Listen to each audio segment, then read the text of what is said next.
রাজধানীর স্টান মল্লিকা অভিজাত এই মার্কেটের প্রসাধনীর দোকানগুলোতে অভিযানে ভোক্তা অধিদপ্তর।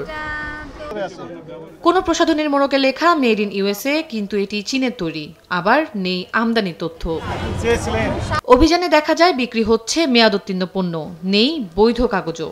এসব কারণে মমতা ভ্যারাইটি স্টোর নামে একটি দোকানকে 60,000 টাকা ও সাজগোজ ব্র্যান্ড শপকে 20,000 টাকা জরিমানা করা হয়। স্পষ্ট করে বলেন। ডেট একটা এক্সপায়ারি 22 সালে মেয়াদ শেষ হয়েছে, তারপর 23 সালে হয়েছে।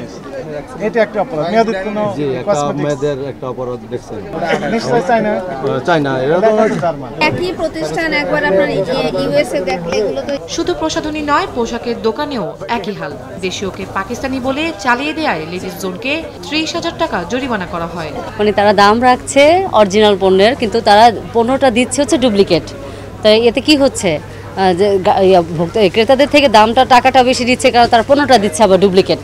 পাকিস্তানি ড্রেস বলে বিক্রি করলে তো আসলে আমরা যারা বুঝে, সচেতন মানুষ যারা হয়তো তারা বুঝে বা দেখে নিতে পারে, আর যারা সাধারণ যারা ক্রেতা তাদের জন্য তো খুবই ক্ষতিকর। উৎসবকে কেন্দ্র করে এরকম দেখলে হবে না, সবসময় যদি এটা কন্টিনিউ রাখে তাহলে হয়তো আমাদের সাধারণ ক্রেতারা উপকৃত হবে।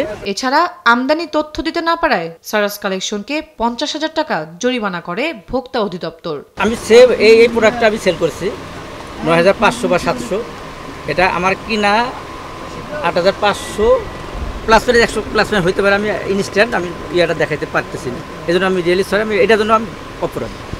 এখন কালকে স্যার আমাকে সময় দিয়েছে 10টা পর্যন্ত, আমি প্রুফ সহ কালকে ওনাদের ওখানে যাব। এরপরে ওনারা যদি আমার প্রুফ মানে প্রমাণ পাইয়া যদি ওনারা সন্তুষ্ট হয় তাহলে তো আলহামদুলিল্লাহ। যদি আমার কোনো এখানে ছল ছাতুরি থাকে সেটাও ওনারা বিচার করবে। আমার না, ব্যবসা নেতৃবৃন্দ যে দাঁড়িয়ে হাসতেছেন, বলছেন যে 8,400 কত টাকা লিখে দিতে হবে।